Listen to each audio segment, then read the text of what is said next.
अस्सलामुअलैकुम। आप लोग देख रहे हैं मेरा यूट्यूब चैनल और मैं आप लोगों के लिए लेकर आता हूँ इंटरेस्टिंग और अमेजिंग वीडियोस। और अभी देखें कि कराची में भी बादल आए हुए हैं। गर्मी आज सुबह से बहुत ज़्यादा थी। इस तरफ से यानी वेस्ट की तरफ से कुछ बादल हैं, देखें आप लोग। और आज हीट व्यू का भी ख़दशा है। अगले 2-3 दिन में कराची में बहुत ज़्यादा गर्मी हो सकती है। 2-3 दिन में बस आप लोग एहतियात करें और अपने साथ ठंडे मशरूबात लाजमी रखें ताकि आप लोगों को गर्मी का एहसास ना हो। और ये बादल, ये गर्मी देखें आप लोग। और मौसम इस तरफ अभी कुछ बेहतर हुआ है।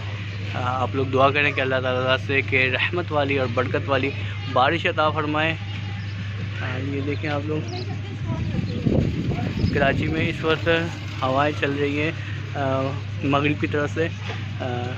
मगरिब से हवाएं चल रही है जिसकी वजह से मौसम खुशगवार हो गया है, मौसम ठंडा हो चुका है। और देखते हैं कि इस तरफ से बादल उठ रहा है, क्या ये कराची को और ठंडा मौसम करेगा या हीट व्यू बढ़ा सकता है।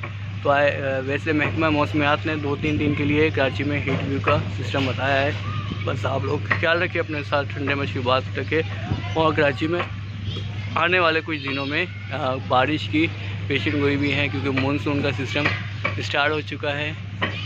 तो अपना ख्याल रखिएगा। अस्सलामु अलैकुम व रहमतुल्लाहि व बरकातुहू।